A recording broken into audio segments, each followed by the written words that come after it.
Alors que ce cours soit pour la protection de nos soldats, où qu'ils se trouvent, sur la terre, sur la mer, ou dans les airs, Amen. ou sous terre. Amen. On va dire Amen. Que Hachem envoie la réfoua shelema à tous les malades. Que Amen. Hachem envoie la consolation à tous les endeuillés. Que Hachem nous ramène nos otages sains et saufs. À l'image de Lot, qui a été sauvé par Abraham, à l'image de Sarah Menou, qui est sortie indemne de son kidnapping par Abimelech. Alors, à l'image de ces deux personnages bibliques, Ezrat Hachem, que nos otages viennent sains et saufs, sans Amen. aucune égratignure, et plus forts que jamais. Voilà, c'est une atmosphère très très particulière en Israël. J'ai l'impression que le pays est en apnée. Voilà, j'entends qu'en France, il y a beaucoup d'antisémitisme, donc faites attention à vous. Mais que Hachem nous protège où qu'on se trouve. Alors, aujourd'hui, on va terminer le Télim 27. Alors, je vous rappelle que ce Télim, eh bien, nous le lisons pendant 51 jours, depuis Rosh Chodesh Elul jusqu'à la veille de Simchat Torah. Et que ce Télim parle de la guerre et que ce Télim parle du réveil du Hamas. Et ce Télim, vous allez voir, donc on a déjà entamé une grande partie du Télim la semaine dernière. On a expliqué que le thème principal, en fait, c'est David qui se cache parce que ses ennemis le persécutent, que la guerre fait rage contre lui. Et donc, il se réfugie en quelque sorte sous les ailes de la Shrina, sous les ailes de la présence divine. Alors, on va continuer. Donc, on s'était arrêté en fait au moment où donc David invoque, demande. Ah oui, et j'ai oublié de dire, pardon, que ce cours soit pour la Refoua Shelema, pour l'Ilou Nishmat, Hana Yochevet Bat Zlota Shoshana, la maman du Rav Simcha Buchinger de Léa Lemel, la femme de Rav Avraham Lemel, qui nous a quittés cette semaine. Donc, le cours soit pour sa Refoua Shelema. Alors, donc là, en fait, David, il est persécuté. Et donc, il faisait une demande il disait à Hachem, qu'est-ce que j'aimerais au lieu d'être en train de me cacher et de faire la guerre, etc. Qu'est-ce que j'aimerais être dans ton sanctuaire? Et on avait bien expliqué ce passouk la dernière fois et on s'était arrêté là. Alors, là, qu'est-ce qu'il dit? Donc, on en est au verset numéro 9. Où il dit Altaster panecha mimeni. Ne cache pas ta face, ne me cache pas ta face, Hachem. Alors, qu'est-ce que ça signifie ne cache pas ta face, Hachem? Le Malbim nous explique que c'est quoi en fait Esther Panaï, Esther Panim, c'est un concept où en fait Hachem se cache. C'est en fait une question très connue qu'on se pose, qu'on s'est posée. Mais où était Hachem pendant le 7 octobre? Où était Hachem pendant la Shoah? Où était Hachem pendant tel attentat terroriste? Où était Hachem lors de cet accident? Où est Hachem? Ça, c'est la notion du Esther Panim. C'est lorsqu'en fait Hachem voile sa face.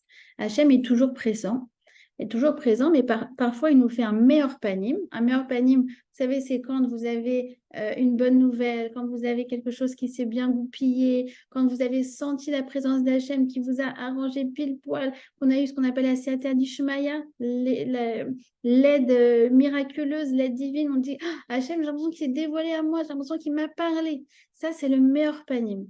Et le contraire, c'est le Esther panim. Et Hachem est là, mais sa présence n'est pas visible, elle n'est pas palpable. Alors le Malbim explique, il dit en fait de cette chose-là, de ce Esther Panim, qui parfois est vraiment terrible, on peut être ébranlé de deux façons. La première, c'est quoi? C'est le sentiment que Hachem nous a oubliés. C'est un sentiment terrible. Il ne sait pas, il n'était pas là. Il s'est volontairement dissimulé. Et en fait, plus que la dissimulation, plus que le malheur en soi, le sentiment que ça nous évoque d'avoir été oublié par Hachem, eh bien ça, c'est comme un coup de poignard. Et donc, il dit, le Malbim, il explique que, en fait, quand un malheur arrive comme ça, on peut fortement être ébranlé dans notre émouna. Alors, je ne sais pas si c'est votre cas à vous. Peut-être que vous êtes à un degré de émouna super plus. Mais moi, c'est vrai qu'il y a des moments où je me dis, mais Hachem, mais qu'est-ce que tu as fait? Mais où t'étais? Mais pourquoi? Comment c'est possible? Et ça m'ébranle.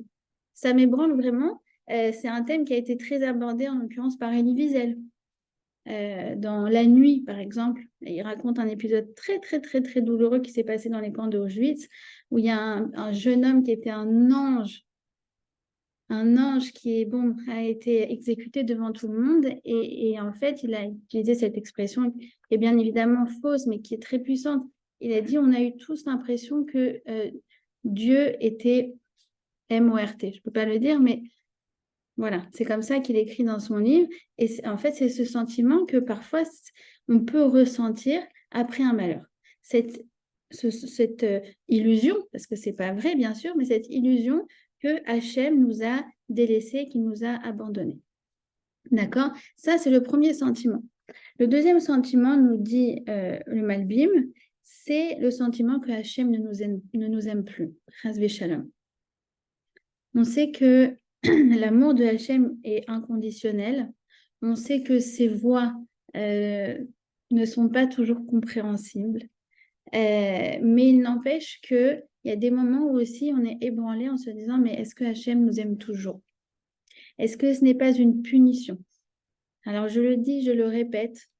Je sais que Dodi, vous aviez une fois une remarque par rapport à ça. Il n'y a pas de punition dans la Torah. Il n'y a que des tikkunim.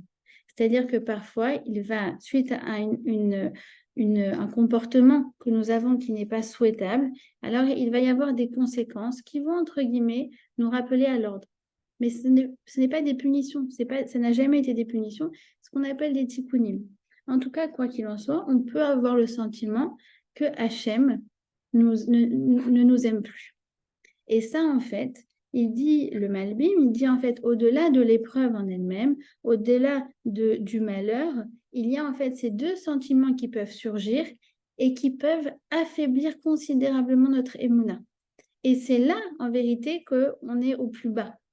Vous savez, je ne sais pas si vous avez eu ces moments-là depuis 3 semaines où vous avez du mal à sortir de votre lit, des moments où vous avez des idées noires, des moments où vous avez envie de vous réfugier, vous ne savez pas où. Eh bien, ces sentiments de déprime sont extrêmement mauvais pour nous. En fait, il y a une différence énorme à faire entre la tristesse et un cœur brisé.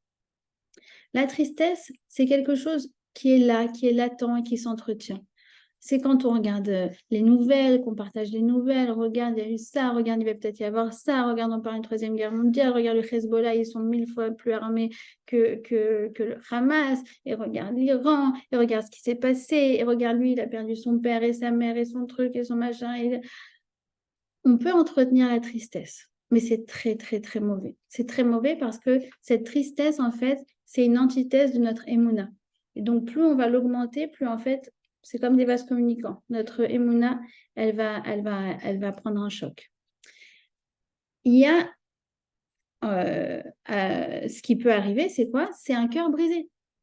Un cœur brisé, c'est globalement, j'essaye de garder ma émouna, A, B, C, Aleph, Emouna, B, Bitachon, C, Simcha. Je garde ma confiance, je garde ma Emouna et je garde ma joie. A, B, C, souvenez-vous de ça. C'est le motto avec lequel on doit se réveiller le matin. C'est le motto qu'on doit essayer de garder tout au long de la journée. Mais il y a des moments où El Malaasot, ces sentiments nous happent et nous rattrapent. Alors là, on a un cœur brisé. Ce cœur brisé, il dit le Rav de Kotz, il lève Shalem, il lève Chavour. Il n'y a pas un cœur plus entier qu'un cœur brisé. C'est-à-dire qu'en fait, à ce moment-là, c'est un moment de connexion avec Hachem qui peut être très, très, très, très intense. Et là, la prière que je vais faire pour nos khatoufim, pour nos kidnappés, pour nos blessés, pour nos soldats, cette prière-là qui émane d'un cœur brisé, elle détruit des murailles et elle arrive dans nos shamaïm exactement comme des rayons laser. C'est le kippat barzel de la tfila, c'est une fila qui vient d'un cœur brisé. Donc c'est sûr qu'on lutte contre ces sentiments de déprime, mais que, eh bien, c'est Hachem lui-même parfois qui nous envoie nos sentiments. Alors ce sentiment-là, il ne faut surtout pas le laisser stérile, il faut en faire quelque chose. Le but, c'est pas de s'enlever le cœur brisé, mais c'est d'élever le cœur brisé. D'accord? Et donc, quand il est là, hop, on le transforme en fila. Et je vous assure que quand on le transforme en fila, de lui-même, il disparaît naturellement. Et on en a fait quelque chose de positif. D'accord? On a en fait ce que Hachem attendait de nous. J'ai entendu de la rabbinite Vanessa Benzaken que quand en fait on a ce cœur brisé qui se rappelle à nous, c'est parce qu'à ce moment-là, il y a un Et Ratson, il y a un moment propice pour prier. Et donc Hachem, hop, il nous envoie le cœur brisé à ce moment-là parce qu'il dit, attention, maintenant c'est à toi de prier. C'est un moment propice pour prier pour tous nos malades et nos soldats et ceux qui sont en détresse et ceux qui sont en danger. D'accord? Donc maintenant, on va prendre ce cœur brisé et on ne va pas tomber ni dans le iouch, ni dans le désespoir, ni dans la tristesse, parce que ça, c'est les deux sentiments que le Malbim nous dit, attention, attention, c'est très mauvais, ça vient éradiquer toute la émouna. Non, on ne va pas tomber dans ça. Par contre, on va le transformer en quelque chose de positif qui s'appelle la tfila. D'accord? Ensuite, le verset numéro 11, alors regardez comme c'est aussi très, très, très actuel. Il dit protège-moi de mes ennemis qui me surveillent du regard. C'est comme ça qu'il traduit le Radak. Leman Shorerai. Donc, Shorerai, c'est mes ennemis. Mais il dit Shorerai. Il y a plusieurs manières de dire ennemi. D'accord? On peut dire tsar, on peut dire oyev. Là, le mot qu'il a choisi, c'est Shorerai. Ça vient du mot shur. Et shur veut dire contempler. Alors, regardez qu'est-ce qu'il dit le Radak. Je vous le lis dans les mots. Parce que c'est l'ONU, c'est les médias, c'est l'opinion publique. Protège-moi de ceux qui me scrutent. Ils me scrutent afin de contrecarrer les ennemis. Ah non, pardon. S'il te plaît, Hachem, donc contrecarre les ennemis qui scrutent ma façon de vivre, qui recherchent mes erreurs avec envie, avec jalousie, avec méchanceté, c'est le Radak, hein, de façon à pouvoir me piquer avec leurs critiques haineuses. C'est très parlant. D'accord? Il suffit de voir les déclarations à l'ONU. Donc, je vous rappelle quand même que l'ONU n'a pas condamné le massacre du 7 octobre, ce qui est effarant. Et que par contre a fait donc une condamnation pour occupation, crime de guerre et je ne sais quoi, sachant que Gaza n'est pas un territoire, n'est pas occupé depuis 18 ans, c'est juste un mensonge, et sachant que donc évidemment qu'avec Israël il y a toujours deux poids et deux mesures, on a peut-être je sais pas 60 condamnations depuis qu'on existe, depuis le plus condamné, alors qu'en fait on est le pays le plus moral. Mais voilà, vous voyez déjà à l'époque de David Ameller, il y avait déjà ces fameux ennemis qui nous scrutaient et qui recherchaient en fait nos moindres imperfections, nos moindres manquements pour pouvoir nous atteindre avec leur langue de vipère. Comme quoi, il n'y a rien de nouveau sous le soleil. D'ailleurs, Bezrat Hashem, le prochain télim que je vais faire après celui d'aujourd'hui, là, du Shabbat, ça va être le 120, où il parle plus précisément de cette notion de la shonara et de calomnie. D'accord? Ensuite, il continue, loulé et mantil lidrot betuv Hashem. Alors, loulé, ça veut dire si. Mais vous remarquerez que quand je retourne les lettres de loulé, je tombe sur Elul. C'est une des allusions, en fait, qu'on lit ce Télim au moment du mois de Elul. Alors, ce Loulé et Manti, Lirot Betuv Hashem.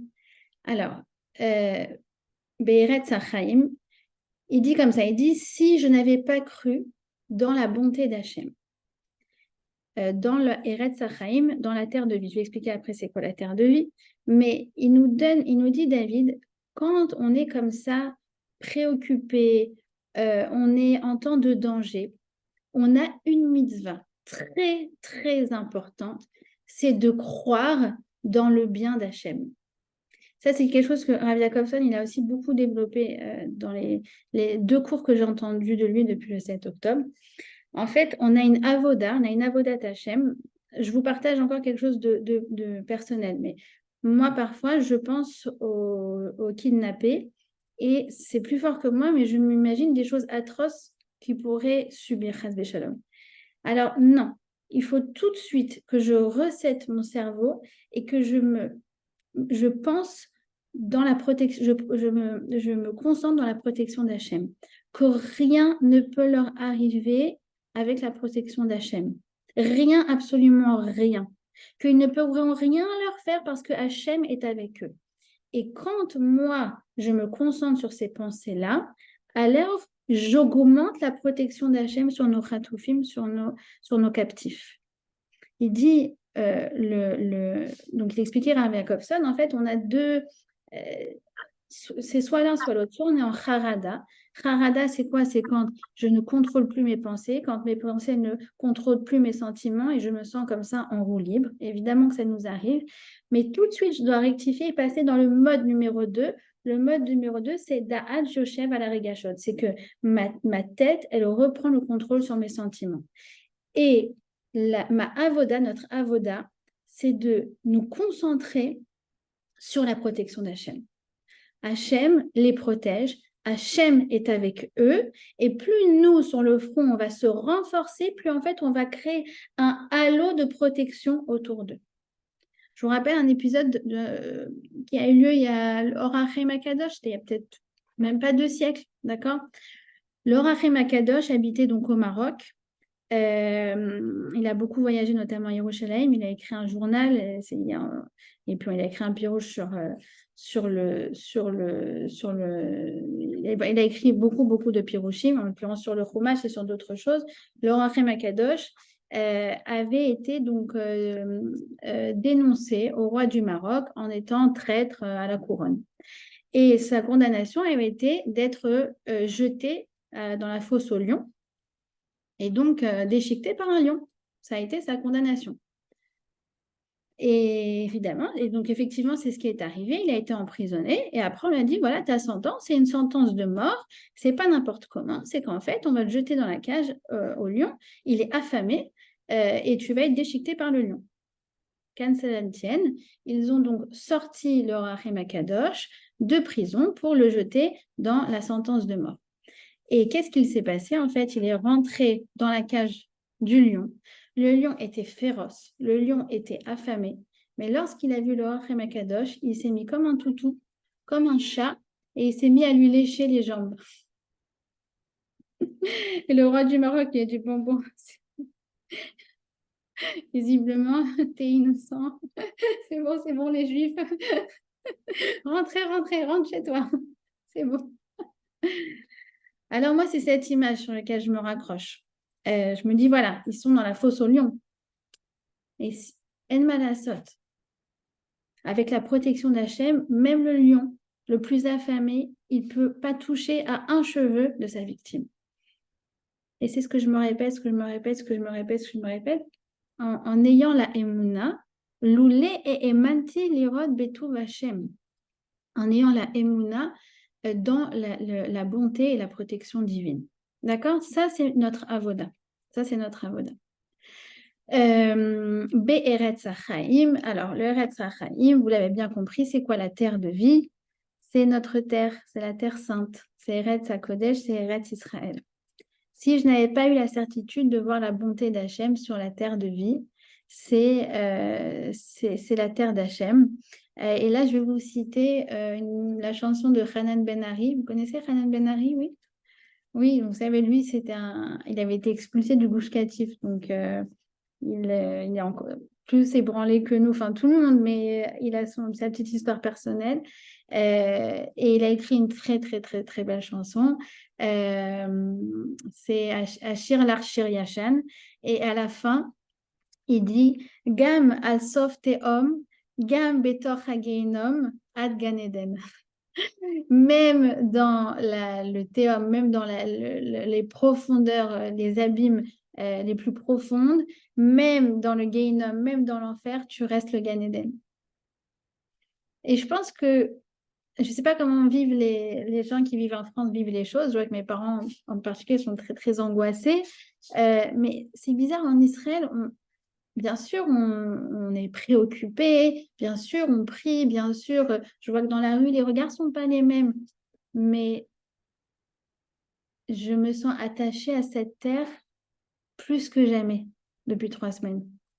Là, j'ai presque envie de faire un éder de plus jamais la quitter. De toute façon, on attend la Géoula incessamment, d'accord? Mais j'ai presque envie de le faire. Parce que même dans le Gehinnom, je sens la plus belle des terres.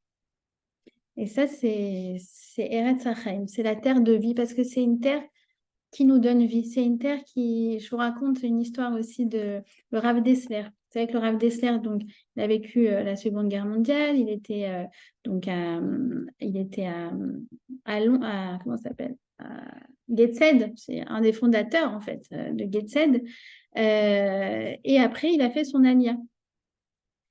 Et le premier jour, donc, il est arrivé à Bnei Brak et il a dormi sur place.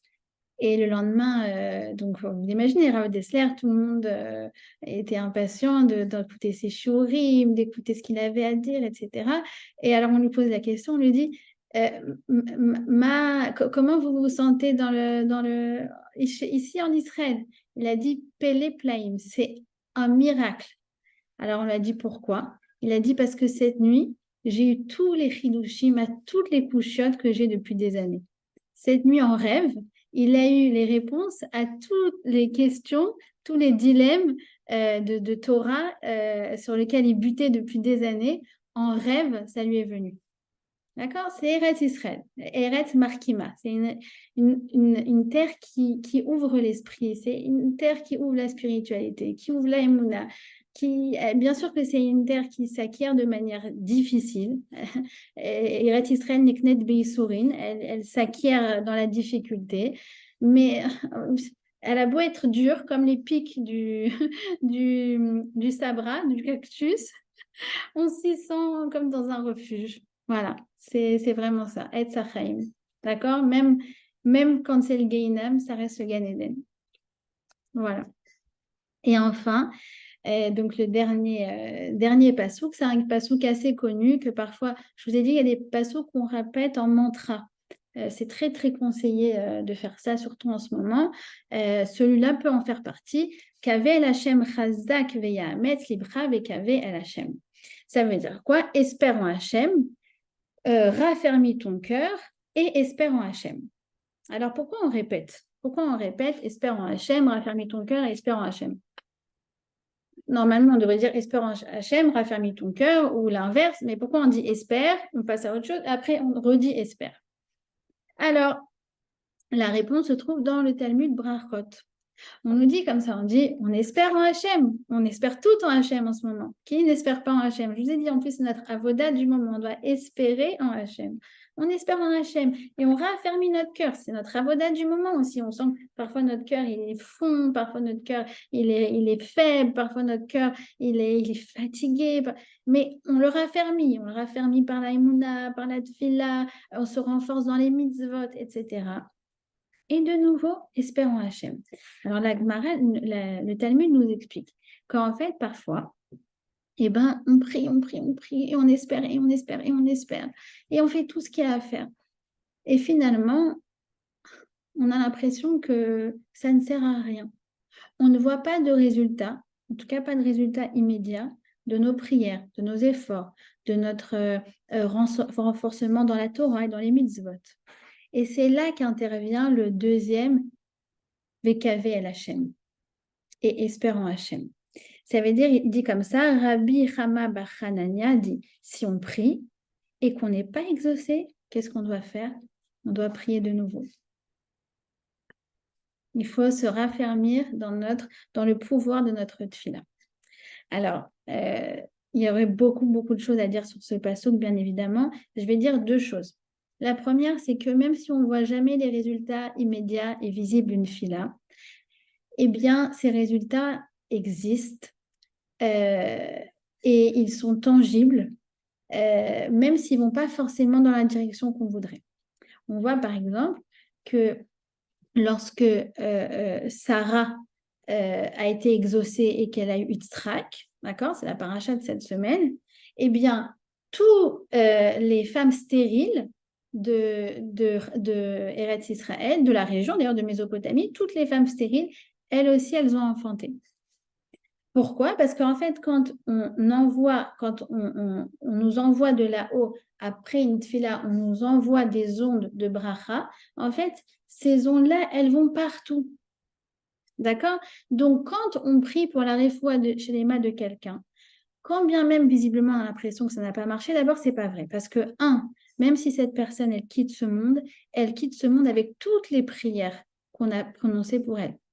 Donc, elle quitte ce monde avec des anges et des mérites incommensurables de prières qui ont été prononcées en faveur de cette personne. Mais peut-être que ça lui a rallongé la vie. D'accord? Peut-être que ça lui a rallongé. Sûrement que ça lui a rallongé. Troisièmement, ça a forcément envoyé la réfoua chez les mains à quelqu'un d'autre. Ça a fait avancer la recherche contre le cancer. Ça a fait avancer la recherche contre un vaccin. On ne sait pas. Mais ça a envoyé des ondes de réfoua chez les mains sur Terre, ça c'est sûr. Ça a envoyé des ondes de guérison sur Terre, ça c'est sûr. D'accord? Donc c'est pour ça qu'on doit se raffermir dans notre tefila, parce qu'on sait que dans un moment de détresse, on doit prier. On doit prier. C'est aussi le message de la paracha de Vayera. On voit que Abraham, ah bah oui, voilà, très bon exemple. Abraham, donc Dieu lui dit, voilà, tu sais, je vais détruire Sédom. Oui, ils ont fait comme ça, ils sont très méchants, tatati, tatata. Qu'est-ce qu'il fait Abraham? Le premier juif de l'histoire, il n'est pas d'accord. Il n'est pas comme Noah. Noah, on lui dit, écoute, Dieu lui dit, je vais détruire le monde. Ok, Mektoub, on ne peut rien faire. Abraham, non, Abraham, il se lève, se raffermit justement et dit, Hachem, je ne suis pas d'accord. Et il rentre en négociation, peut-être il y a 50 juifs, peut-être 45, 40, 30, 20, 10, tatati, tatata. En tout cas, il fait une prière, une prière, une prière, une prière, une prière. Résultat des courses, Sdom a été quand même détruit. Ça pourrait être quand même désespérant comme histoire. Vous imaginez la première finale du premier juif et concrètement, il voit zéro résultat immédiat. Alors d'abord, il y a deux réponses à cela. La première, c'est que c'est pas vrai. Grâce à cette fille-là, Lot a été sauvé. Et Lot, qui va descendre de Lot? Mashiach. Il descend de route. Les routes descendent de Lot. Ouais. Donc en fait, Abraham, c'est pas vrai. Il n'a pas eu de résultat immédiat à cette fille-là. Mais en fait, le résultat, il outrepasse tout ce qu'elle aurait pu imaginer. Puisque grâce à cette fille-là, 4000 ans plus tard, nous aurons ma chère Ben David. Et c'est grâce à la prière d'Abraham. Premièrement. Deuxièmement, explique Rav Pinkus. Il dit, pourquoi Dieu il est venu voir Abraham pour lui dire, ah ouais, tu sais, il faut que je te dise, tiens au courant quand même, je vais détruire Sédom. Alors qu'à la fin, il savait très bien que Abraham n'arriverait pas à le convaincre. La preuve, c'est qu'il a quand même détruit Sédom. Oui? Vous me suivez ou pas? Oui? Alors pourquoi il a prévenu Abraham? Parce qu'il souhaitait la prière de Abraham. Parce que la prière que Abraham a prononcée, elle ne va pas donner des dividendes immédiats, mais elle va être gardée dans un coffre d'épargne, dans un compte d'épargne. La tefila de Abraham, elle va être gardée dans un compte d'épargne. Et à chaque fois qu'un juif sera Betsara, alors Hachem va faire descendre un peu de la prière d'Abraham pour aider ce juif. Et il dit, Rav Pinkus, cela fait 4000 ans qu'on bénéficie de cette prière de Abraham. D'accord? C'est comme une mère qui prie pour que son fils il ait le bac. D'accord? Elle est là, elle voit qu'il est nul en maths, que la physique, c'est pas ça, que l'anglais, il a rien fait pendant, pendant 12 ans, que vraiment, il a très, très, très peu de chances d'arriver. Et elle allume les bougies, elle allume Kandil, comme elle dit, disait ma grand-mère. Elle, Bisruta Rabbi Meir, Bisruta Baba Sali, Bisrut Shami Rabbi Shimon Bar Yochai, comme elles savent faire nos grand-mères, Bisrut Rachel Imenu, Bisrut Rabbi Miloubavi, Bisrut, ah, elle allume les bougies, les bougies, les bougies, les bougies. Résultat, il n'a pas le bac. Même, même au rattrapage. Tête de moyenne. Irrattrapable. Alors, elle pourrait se dire, bon, mince, quand même, cette filote, elles ont été nulle part. Parce que il a 18 ans cette année, oui, mais il va s'enrôler dans l'armée à Tsahal. Et 3 ans plus tard, il va faire face à un terroriste. Et le terroriste va vouloir tirer sur lui et ça ne marchera pas. Et grâce à quoi? Grâce aux prières qui ont été gardées depuis 3 ans dans un coffre-fort là, pour le bac. On croit qu'elles n'ont pas marché. En vérité, elles ont été gardées très, très précieusement pour servir au moment le plus propice. C'est ça le kavé à la chaîne. Soit la ferme certitude que ta prière, elle porte ses fruits. Même si ce n'est pas immédiat, même si ce n'est pas visible, même si ce n'est pas dans le domaine que tu voulais. Elles ont servi d'une manière ou d'une autre. Pas forcément tout de suite, pas forcément au moment où toi tu le crois, mais au moment où Hachem sait que c'est le plus propice. Parce que Hachem, il sait mieux que nous où placer les tfilotes. D'accord? D'ailleurs, j'ai une dernière histoire parce qu'en fait, en vous racontant cet exemple avec le terroriste qui se retrouve devant le jeune homme, je me rappelle d'une vraie histoire qui est arrivée à une élève extraordinaire qui s'appelle Katia, que j'aime beaucoup. Donc, elle, son fils, il était dans l'armée. Et elle a un autre fils qui devait faire un examen médical. Et pour cet examen médical, il devait ne pas dormir. Donc, il n'a pas dormi de la nuit et il arrive à l'hôpital à 7 heures. Et en fait, il y a des contretemps et ça ne marche pas.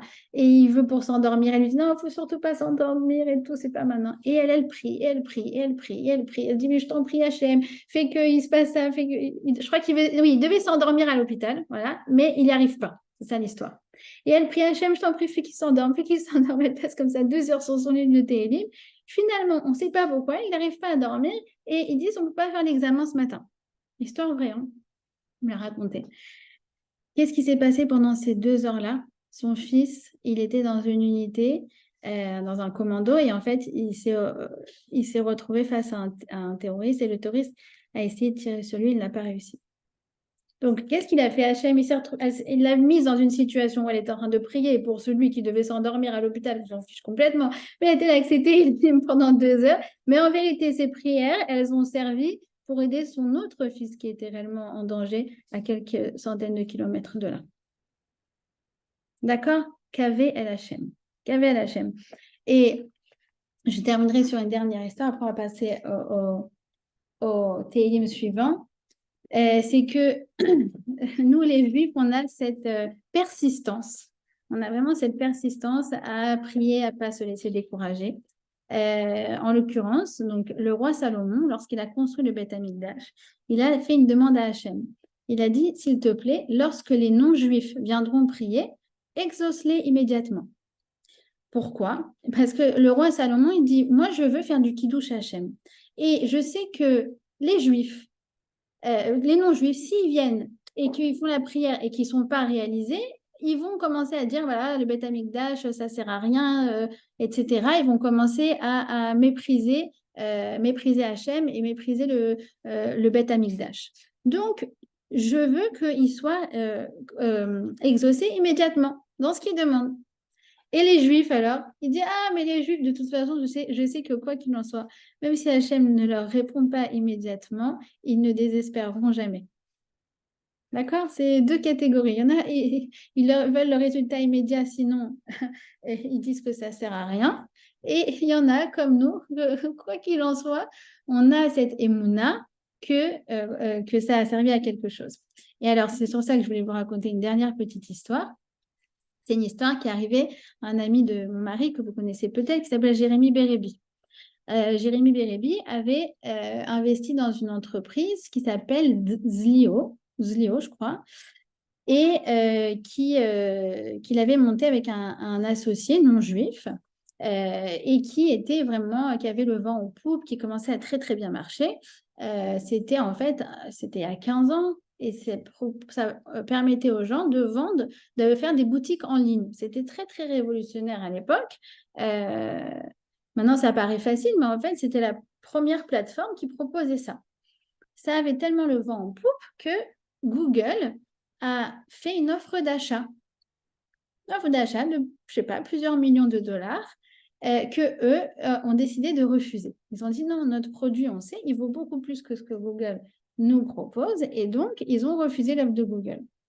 Qu'est-ce qui s'est passé le lendemain? Google a, entre guillemets, boycotté au niveau de la recherche, Zlio. Ça veut dire qu'avant, on tapait boutique en ligne, Zlio arrivait en premier dans le moteur de recherche de Google. Et dès qu'ils ont refusé l'offre, eh bien, il tombait sur la 6e page. Autant dire que plus personne n'allait cliquer dessus pour acheter leurs produits. Ce qui fait que très rapidement, l'entreprise a fait faillite. Et l'associé de Jérémy a décidé de venir le voir en Israël pour dire, bon, comment on se refait, etc. Qu'est-ce qu'on fait? Et Jérémy lui dit, écoute, voilà, moi j'ai quelques idées, mais bon, pour l'instant c'est un peu perso, mais écoute, je crois que c'est lui qui décide d'aller au Kotel. Ou je ne sais plus si Jérémy qui lui dit, j'en sais rien, mais en tout cas, il décide, ce non-juif, d'aller faire une prière au Kotel. Et donc, il va faire la prière au Kotel. Hachem, mon Dieu, essaye de m'aider à me refaire. Et il part de là-bas. Et sur le chemin, il est encore à Jérusalem, qu'on l'appelle et on lui dit, voilà, il y a peut-être une entreprise qui est peut-être, qui aurait besoin d'un investissement. Ils sont très, très, très en galère, donc ils sont prêts à vendre des parts vraiment très, très bradées, etc. Peut-être ça vaut le coup que tu les rencontres. Et donc, il y va et il signe, il rachète 25% de la boîte, je crois, et ça valait rien du tout à l'époque. Mais sauf qu'en fait, cette boîte, c'était quoi? C'était Wix. Et pour ceux qui savent, Wix, après, ça a été coté, donc il y a des milliards de dollars. Et donc, on voit que voilà, la bracha du Kotel, elle a marché immédiatement pour ce non-juif-là, d'accord? Et nous, parfois, c'est plus dur parce que Hachem, justement, il veut multiplier nos mérites et il veut créer avec nous une relation qui est de l'ordre de l'inconditionnel. Hachem, je ne l'utilise pas. Hachem, c'est pas genre tu m'as donné je t'aime et tu m'as pas donné je t'aime plus. Non, on est dans une relation qui est au-delà de ça. Et d'ailleurs, c'est ce qu'on va essayer de voir, on va essayer d'approfondir dans le Télim numéro 92. Alors, est-ce que vous avez des questions sur ce Télim-là où j'ai vu qu'il y avait des questions, je n'ai pas vu. Nahon, Rabbi Akiva ne sentait pas ses souffrances lorsqu'il a été tué. Nahon, bravo Jess. Question à Larik, en temps de guerre par rapport à Shabbat, est-ce qu'il y a possibilité de flexibiliser? Tout à fait, mais c'est du cas par cas. Alors, évidemment qu'on est en Israël en temps de guerre, et donc il y a des choses, par exemple, que, a priori, tout le monde doit faire, c'est, par exemple, laisser une radio allumée. Enfin, en fait, il y a des radios qui émettent un son silencieux, mais qui émettent des ordres du front intérieur si jamais il y a besoin de les entendre. D'accord? Mais je vais vous raconter juste une petite histoire par rapport à ça. Et après, on va enchaîner avec le Télim d'après. J'espère que je ne vous saoule pas trop avec mes histoires. Du tout. Pas Non, du non, tout. pas du Non, tout. d'accord. C'est tellement dur en Zoom parce qu'on ne voit pas les regards. Donc voilà. En tout cas, voilà, c'est juste une petite histoire comme ça, mais pour vous montrer que tout ce qui est par rapport à Pikuach Nefesh et Shabbat, etc., c'est du cas par cas. Il y a quelqu'un qui a appelé mon mari qui lui a dit, voilà, je serai de garde vendredi soir à Tel HaShomer. et je vais rentrer samedi matin. Et donc, je veux savoir à quelle heure à quelle heure est la prière à la synagogue. À la base, il l'appelle pour ça. Alors, mon mari il lui dit la prière est à telle heure, mais dis-moi, comment ça se fait, comment tu rentres? Il dit, bah, je rentre en voiture. Je sais que Tsahal, nous, on a le droit parce que c'est Pikuach Nefesh et donc j'ai le droit de rentrer après ma garde parce qu'on on n'est pas censé passer après Shabbat sur notre chaise avec rien du tout, etc. Donc, je sais que j'ai le droit de rentrer en voiture. Marie dit, attends, 2 secondes. Euh, je vais quand même vérifier ce point. Il y a peut-être des choses aussi qui nous échappent. Il y a plein de choses, plein de gens qui disent plein de choses et en fait, finalement, c'est pas forcément exact. Alors, il l'appelle, le Rav, il lui dit, voilà, il lui explique le cas. Et le Rav lui dit, ah, oui, ça, c'est vrai que les gens de Tsahal, ils ont le droit, dans certains cas, de transgresser des interdits des Rabbanan pendant Shabbat. Mais là, la voiture, puisque c'est une voiture à combustion, c'est un interdit de Horaïta, de la Torah. Il n'a pas le droit de rentrer chez lui en voiture. Alors, mon mari lui pose la question, il dit, et une voiture électrique? Il dit, une voiture électrique, il n'y a pas de problème parce que ce n'est pas à combustion, c'est des Rabbanan et donc il a le droit d'entrer avec. Donc, mon mari, il a passé des coups de fil, il est arrivé à lui trouver une voiture électrique, donc il a pu faire son aller-retour pendant le Shabbat avec la voiture électrique. D'accord? Donc, voilà, c'est des petites histoires comme ça, mais juste pour vous dire, tout pendant et du cas par cas. Évidemment que si la question, elle se réveille pendant Shabbat et qu'on a là, sur le coup, personne à qui demander et qu'on est vraiment dans un cas de Pikuach Nefesh, alors il n'y a même pas de question à se poser et on fait ce que notre cœur nous dit de faire. D'accord? Mais un cas comme ça, on peut poser la question, etc. C'est des petites différences, mais c'est ça qui fait toute la différence. Parce qu'on a besoin de la protection du Shabbat. D'accord? Je voudrais te poser une question, Joy. C'est possible? Oui, une question que je me suis posée. Tu sais, ce fameux Shabbat de Simchat Torah, bon, moi, j'ai pas eu le cas parce qu'ils sont venus chercher mon fils à la maison, les autres Mefagdim. Ouais. Donc, il est parti, on n'a pas eu besoin de l'amener. Mais il y a des parents, en fait, le fils a reçu l'appel sur le téléphone et les parents l'ont amené à la base. Est-ce que les parents... Le 7 octobre, c'était... Non, mais C'était spécial. Parce que je me suis demandé si ça m'était arrivé, comment on aurait réagi, quoi. Je pense que dans un cas comme ça, il faut réagir comme ton cœur il te dit de réagir. Dans un cas comme ça. On aurait pu... À moins que tu aies un rabbin à proximité dans ton immeuble ou quoi, mais un jour comme le 7 octobre, on est dans l'urgence, on n'est pas censé faire ce genre de considération-là. D'accord? Bon, mais Hashem que ça ne se représente plus jamais. Mais en tout cas, tout ça pour dire que effectivement, il y a des flexibilités, évidemment.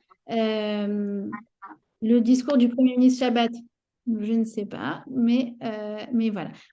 Alors pour Valérie Picard, on vient de terminer de commenter le Télim numéro 27 qu'on avait donc commencé la semaine dernière. Et aujourd'hui, on va commencer le 92. Le 92, vous le connaissez sûrement parce qu'on le lit à Shabbat. Mizmor, Shir Leyom à Shabbat, Tov Leodot, Lachem, Uzamer, Lishimcha Elion.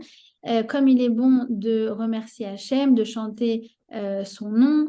Donc, c'est le chant du Shabbat, d'accord? Le numéro 92, Sadik Bet.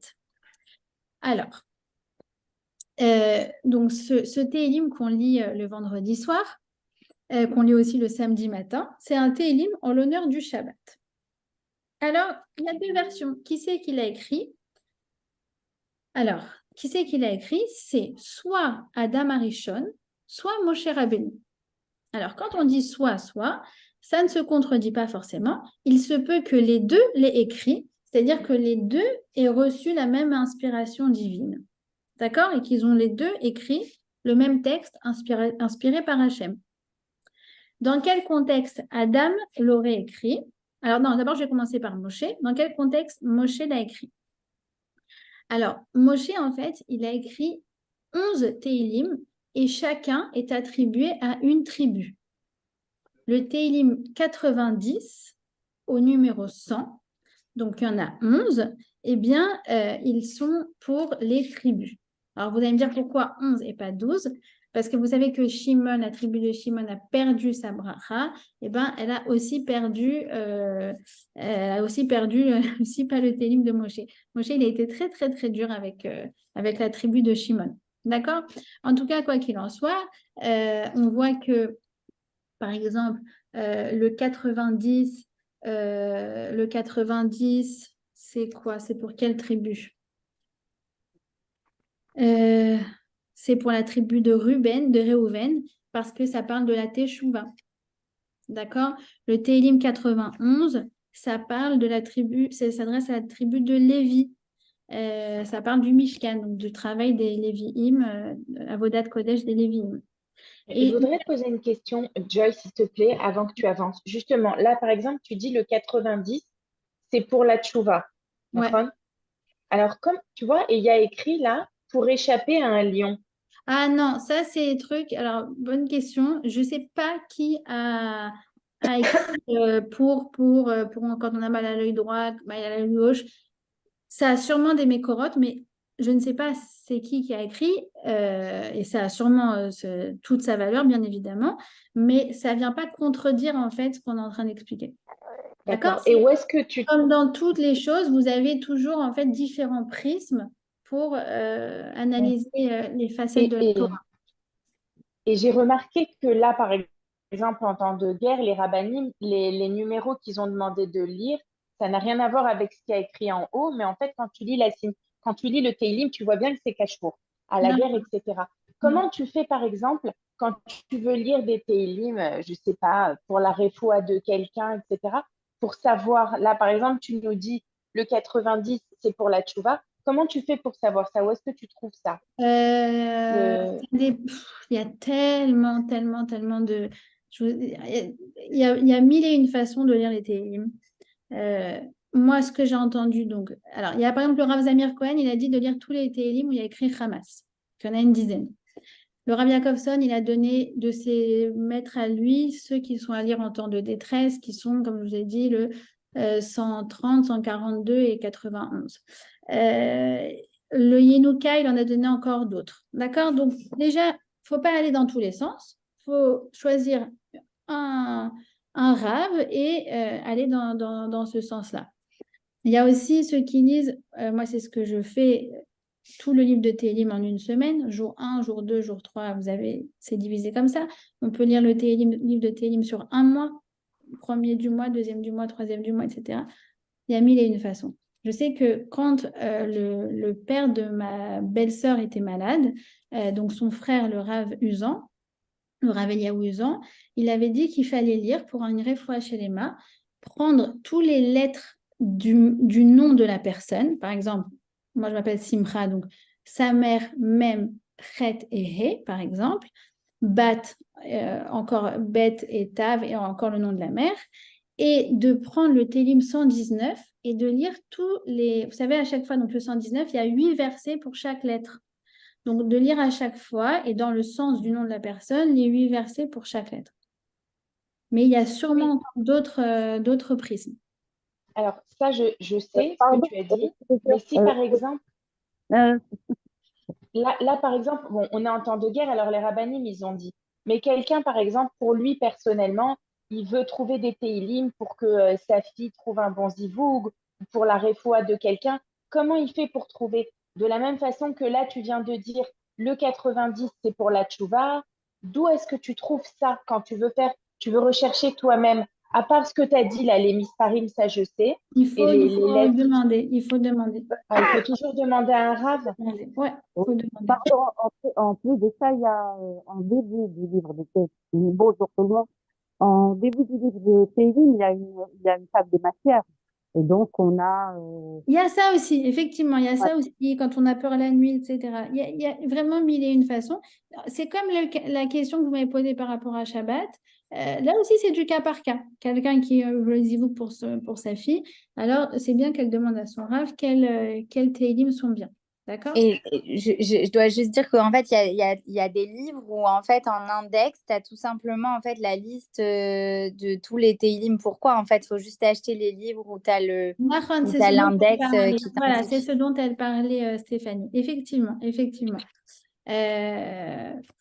Mais bon, là, en fait, quand je dis, c'est des mécorotes de Torah, d'accord? Ça veut dire que là, le fait que les Télim de 90 à 100 ont été écrits par Moshe Rabbeinu, ça vient du Midrash, d'accord?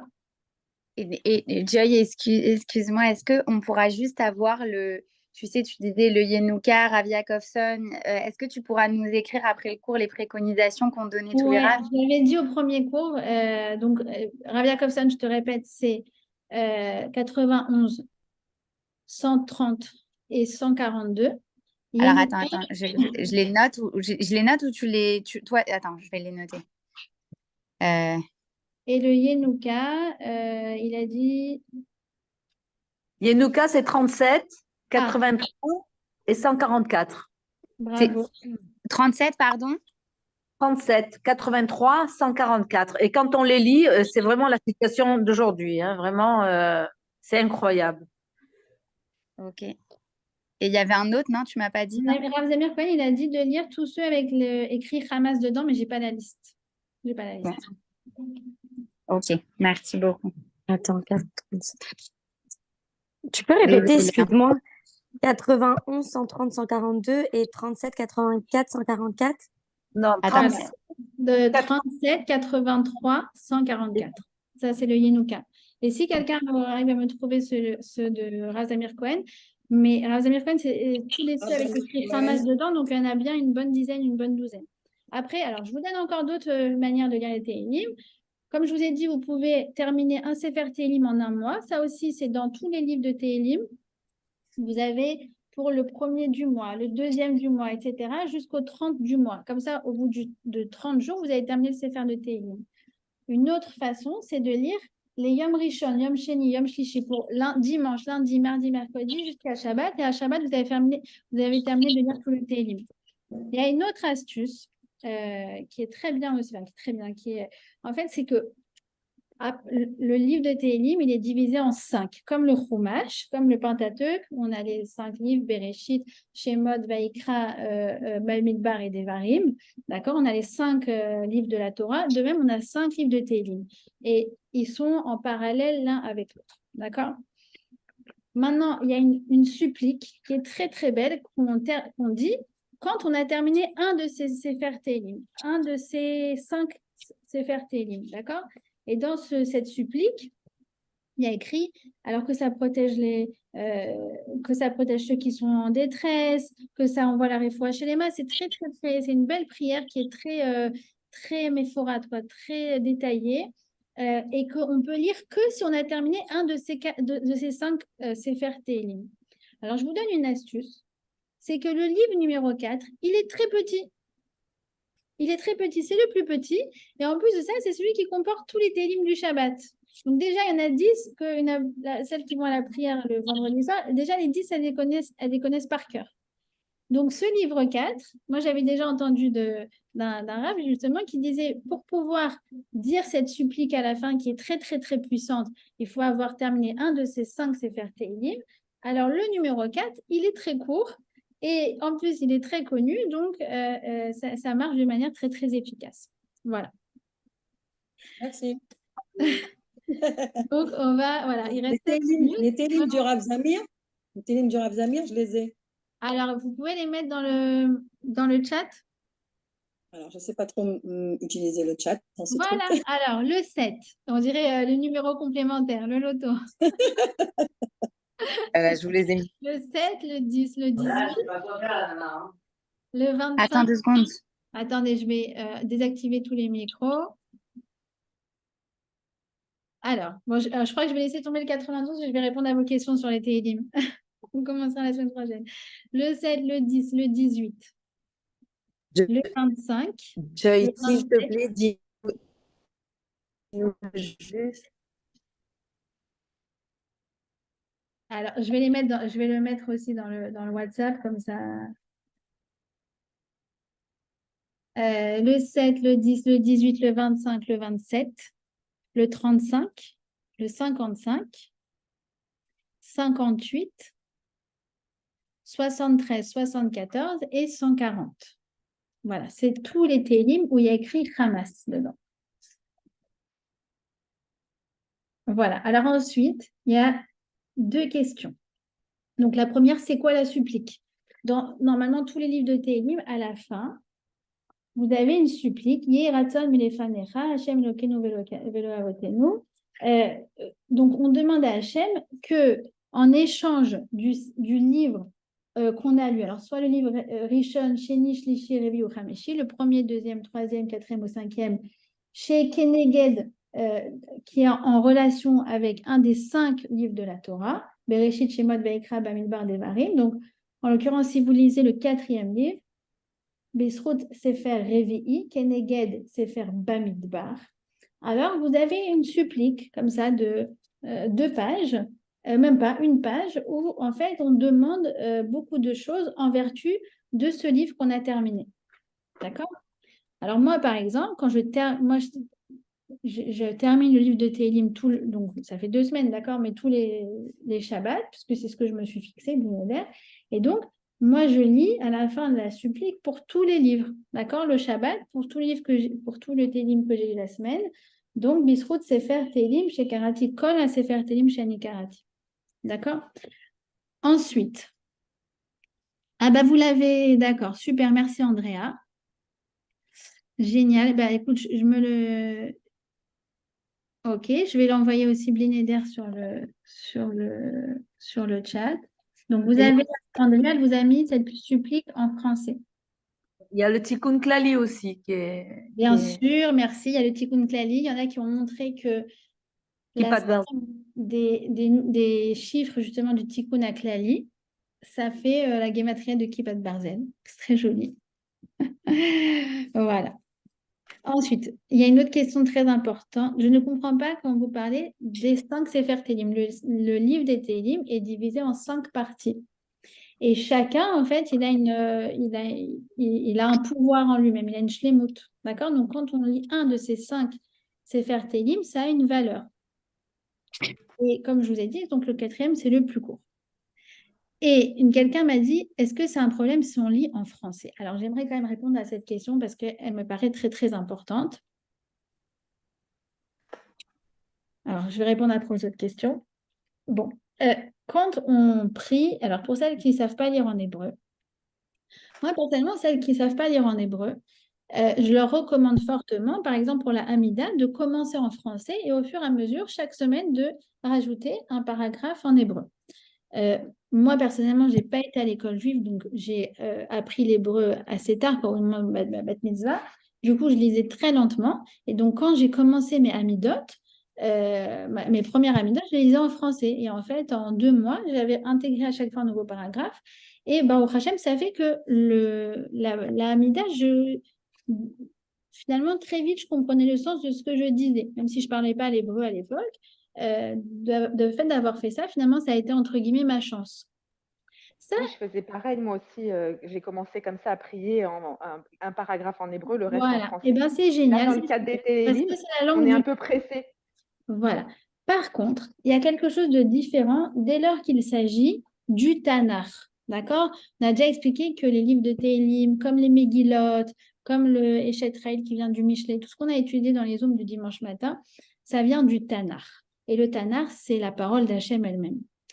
Et donc, en fait, il y a un pouvoir très, très, très important dans les lettres, dans les mots, dans les tournures de phrases.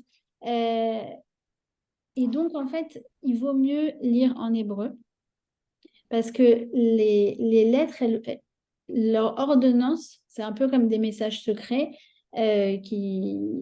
elles vont venir purifier. D'accord? Elles vont venir purifier. Elles purifient le monde. Elles guérissent la neshama. Elles sont marquimotes. Elles rendent intelligentes. Elles changent le monde. Ces lettres, quand on les prononce, elles changent véritablement le monde. D'accord?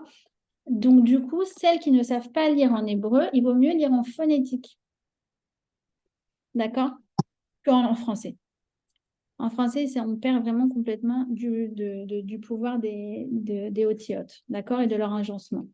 Ensuite, quelqu'un m'a demandé, est-ce que c'est que le 4e jour qu'on peut lire, est-ce que c'est que le mercredi qu'on peut lire le Sefer numéro 4? Non, ce que je disais, c'est qu'en fait, on peut le lire tous les jours. Déjà, je vous dis, les 10 premiers, il y a de fortes chances que vous les connaissez par cœur. Et en plus, ça, si vous les répétez tous les jours, en un quart d'heure, 20 minutes, vous avez terminé le 4e livre et vous pouvez faire la supplique à la fin. D'accord? Vous pouvez le faire tous les jours. Moi, c'est ce que j'ai fait, je crois, la première semaine après le 7 octobre, j'ai le CFR numéro 4. Les Joy? correspondent au télim de Moshe Rabbeinu, je vous dirai ça la semaine prochaine. Voilà. Vous avez d'autres questions? Ouais, excuse-moi, j'ai une petite question, Joy. Ouais, Magéna. Tikkun Chatzot et Tikkun Léa. Parce que moi, je suis sur un groupe où on me conseille vraiment de le faire, donc j'essaye de le faire le plus possible. C'est bien entre minuit et demi et 2 heures du matin. C'est au moment de Khatsot, ouais. Donc, il faut regarder. Là, ça va changer. Là, ça va bousculer parce qu'on a changé à l'heure d'hiver et l'heure d'été. Donc, normalement, là, Ouais. ça va être à 11h30, je pense. Si c'était à minuit et demi jusqu'à maintenant, à partir de ce soir. Ah, d'accord. Ah, super. C'est bien, Ok. je viens de te faire réveiller 1 heure plus tôt. Ouais, Tu te tant mieux réveilles. parce que je ne tiens plus. Voilà. Merci en tout cas, merci, tu nous as renforcé beaucoup. Voilà. Bon, est-ce que vous avez... C'est bon? On a vu les questions. Alors, Bezrat Hachem, la semaine prochaine, donc, Bezrat Hachem, qu'on n'entende que des bonnes nouvelles.